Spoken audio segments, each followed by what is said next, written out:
Tipe informasi yang kedua adalah informasi profesional. Biasanya ditulis oleh praktisi atau profesional di bidang yang spesifik, misalnya dokter atau apoteker, dan tujuannya adalah untuk menyampaikan informasi yang bermanfaat untuk praktek profesional. Misalnya obat-obat terbaru yang baru dirilis ke pasar, kemudian layanan kesehatan terbaru. Cirinya biasanya menggunakan kombinasi istilah yang umum maupun istilah yang spesifik. Kadang-kadang juga bisa memuat atau menggunakan jargon. Jargon itu adalah istilah atau terminologi khusus di bidang tertentu. Dan artikel informasi profesional bisa juga memiliki daftar referensi. Nah, ini adalah beberapa contoh informasi profesional, misalnya majalah farmasetika ya. Ini sekarang bentuknya online, tapi beberapa tahun yang lalu itu bentuknya masih fisik. Kemudian ada update kardiovaskular dari Mayo Clinic. Ini juga merupakan contoh dari informasi profesional.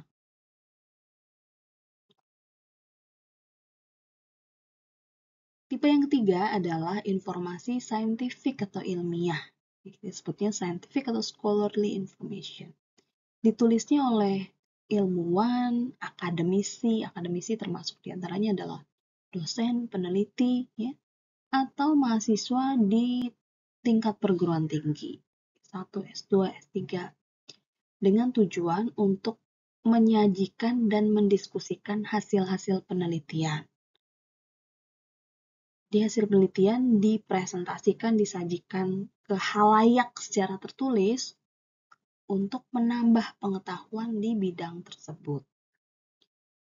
Cirinya apa? Cirinya biasanya memiliki struktur yang sistematik. Nanti kalau adik-adik membaca jurnal ilmiah, adik-adik akan melihat bahwa jurnal ilmiah itu memiliki struktur tertentu. Biasanya dimulai dengan setelah judul dan penulis dimulai dengan abstrak.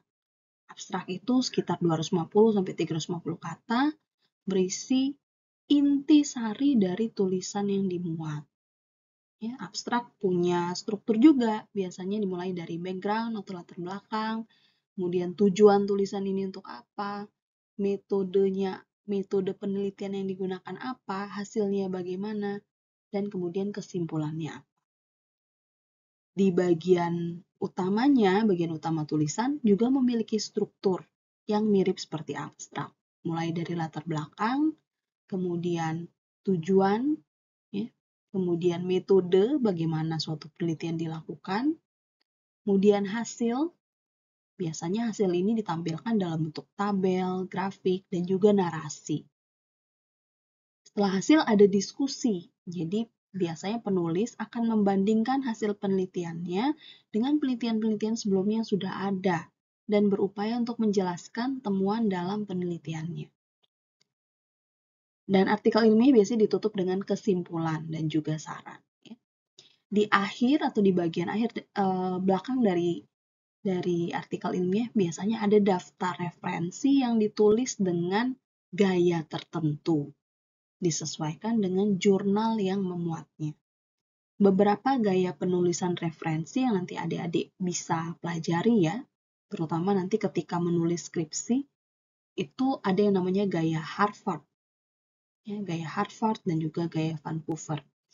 Nah, untuk tahu lebih lanjut seperti apa gaya Harvard dan gaya Vancouver, silahkan untuk membaca di buku ajar keterampilan belajar ya, yang kami tulis.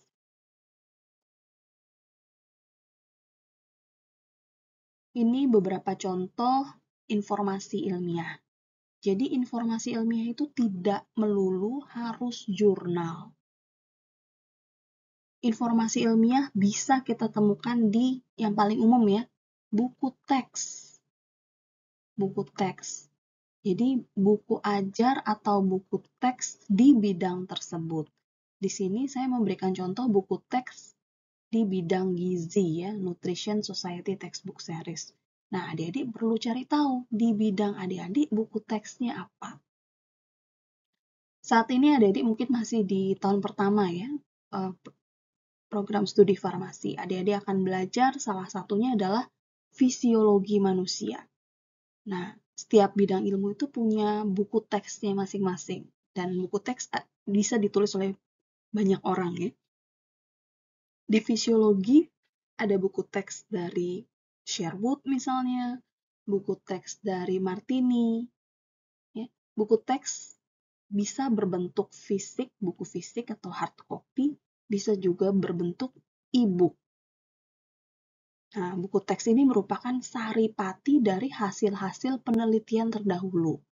Jadi biasanya buku teks memuat hasil penelitian sekitar 5-10 tahun ke belakang.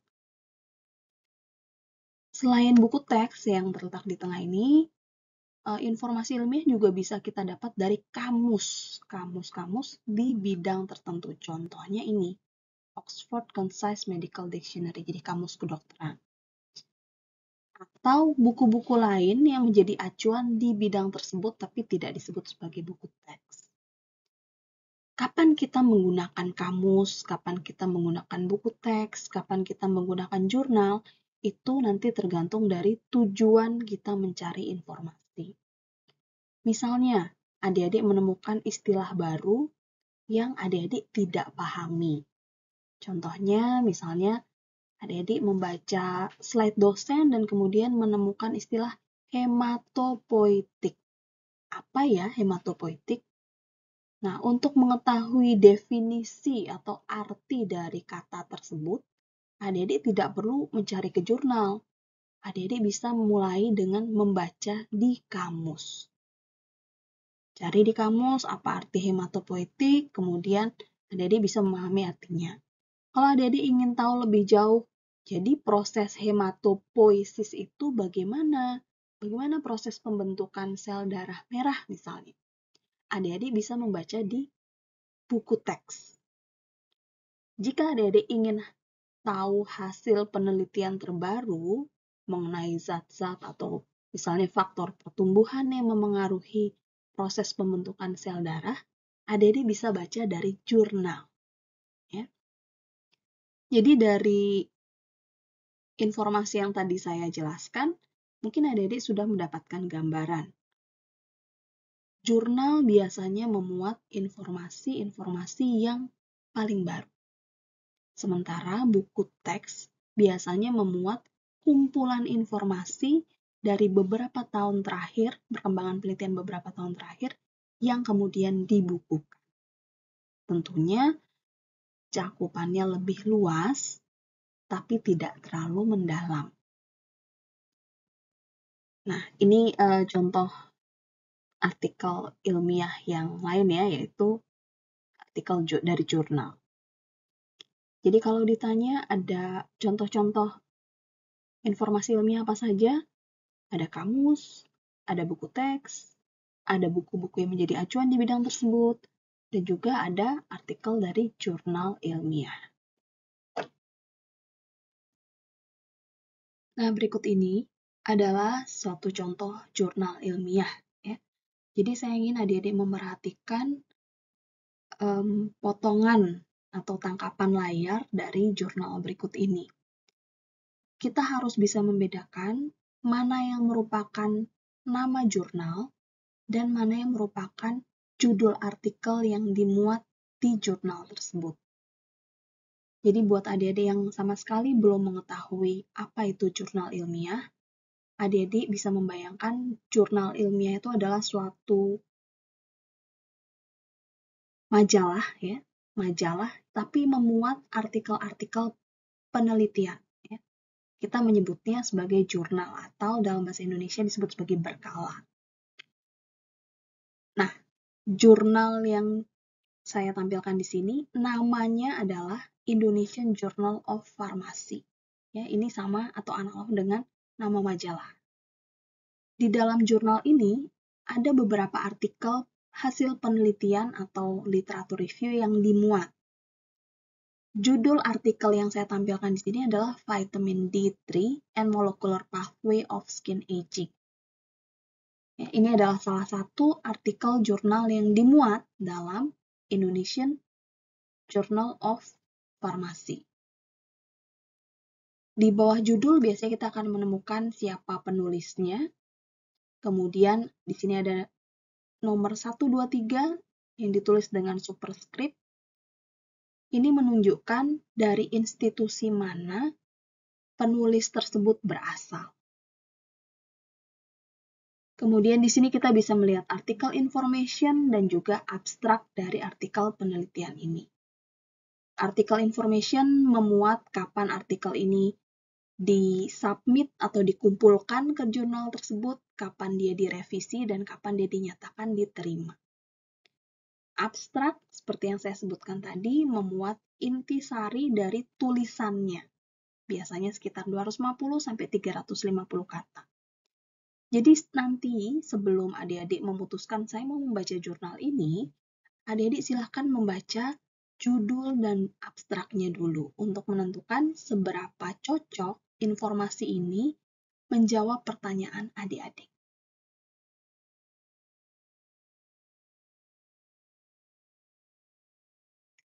Tipe yang ketiga adalah literatur abu-abu atau grey literature. Grey literature ini adalah semua informasi yang dihasilkan bisa oleh pemerintah, bisa oleh sektor akademik, misalnya perguruan tinggi, bisa oleh sektor industri dan bisnis, baik itu dalam bentuk tercetak ataupun elektronik, misalnya di website, yang tidak dikendalikan oleh penerbit komersial. Artinya, dia diterbitkan atau dipublikasikan oleh badan-badan tersebut, oleh organisasi-organisasi tersebut, pemerintah, akademisi, ya, atau kampus misalnya, atau industri, dan tidak diterbitkan secara komersil. Biasanya bisa kita temukan di website atau laman milik organisasi tersebut. Misalnya kalian melihat websitenya Unram atau websitenya FK Unram.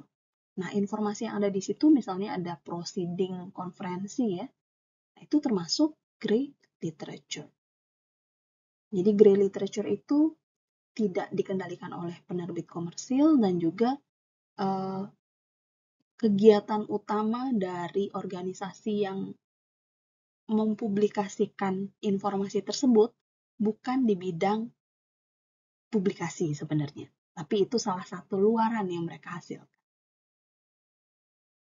Nah, ini adalah beberapa contoh dari grey literature reports atau laporan. Misalnya, laporan kasus demam berdarah di Kota Mataram tahun 2023 yang menerbitkan adalah Dinas Kesehatan. Itu termasuk grey literature. Kemudian, dokumen-dokumen policy atau kebijakan pemerintah. Misalnya, peraturan gubernur, peraturan menteri, ya, keputusan menteri atau peraturan pemerintah, seperti itu termasuk grey literature. Kemudian yang termasuk juga di dalam kelompok ini adalah conference paper atau proceeding. Misalnya program studi farmasi mengadakan suatu konferensi nasional. Kemudian pihak-pihak yang mempresentasikan penelitian di konferensi tersebut mengumpulkan abstrak dari penelitiannya yang kemudian dipublikasikan dalam bentuk buku proceeding. Nah, buku proceeding itu yang menghasilkan adalah panitia konferensi dan tidak dijual bebas biasanya ya.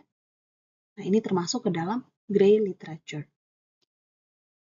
Tipe yang lain adalah skripsi, tesis, atau disertasi yang tidak dipublikasikan di jurnal.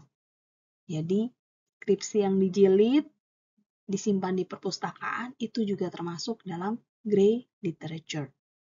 Karena kita tidak bisa menemukan itu di buku atau di jurnal yang diterbitkan oleh penerbit khusus di bidang itu ya, tapi kita harus ke perpustakaan, kita harus mencari, itu termasuk grey literature. Grey literature ini memiliki kualitas yang bervariasi. Jadi ada yang bagus, ada yang berkualitas, tapi ada juga yang kurang bagus atau kurang berkualitas. Sehingga kita tetap harus mengevaluasi kualitas. Dan yang kedua, kata kuncinya adalah tidak dipublikasikan secara formal. Ya, jadi artinya biasanya dipublikasikan oleh organisasi yang bersangkutan sebagai salah satu luaran dari kegiatannya dan tidak disebarluaskan. Maksudnya disebarluaskannya itu di kalangan terbatas. Kita harus benar-benar menggali untuk bisa mencari grey literature. Oke, bagaimana dengan Wikipedia? Ya, Wikipedia kalau adik-adik nanti lihat punya referensi ya, punya daftar referensi. Dan ada beberapa artikel yang di-label atau diberikan label sebagai artikel yang baik, atau good article, atau featured article. Tapi, yang perlu diketahui adalah Wikipedia itu bisa diedit atau ditulis oleh siapapun, tanpa melihat apakah dia punya keahlian di bidang itu atau tidak. Dan siapapun juga bisa, misalnya setelah ditulis oleh ahlinya ya, ada orang lain yang mengedit, bisa saja itu terjadi di Wikipedia, karena anyone can write or edit at any time. Yang artinya, kalau malam ini atau pagi ini adik-adik melihat suatu artikel, bagus, sesuai nih kayaknya isinya benar di Wikipedia, besok bisa saja orang lain sudah mengeditnya atau mengganti isinya. Sehingga isi Wikipedia bisa jadi tidak akurat. Oleh karena itu, adik-adik tidak disarankan atau tidak boleh menggunakan Wikipedia sebagai sumber dalam tugas-tugas kuliah. Misalnya tugas membuat makalah, skripsi, tidak boleh menggunakan Wikipedia. Wikipedia boleh dipakai hanya untuk mencari informasi awal, membaca misalnya adik-adik tidak tahu nih tentang topik tertentu. Adik-adik lihat di Wikipedia, kemudian oh maksudnya seperti ini gitu ya. Silahkan melihat daftar referensi yang ada di bawahnya dan langsung menuju ke daftar referensi tersebut untuk melihat sumber aslinya. Jadi bisa dipakai sebagai tahap awal mencari informasi, tapi tidak boleh digunakan sebagai satu-satunya sumber informasi atau sebagai sumber informasi utama dalam tugas-tugas ilmiah, tugas-tugas akademis. Sampai sini saya harap adik-adik bisa memahami ya. Ya, jadi Wikipedia mungkin bisa berguna untuk memberikan kita informasi yang cepat, untuk mendapatkan gambaran umum tentang suatu topik, tapi tidak boleh disitasi atau dipakai sebagai sumber dalam academic writing atau menulis akademik.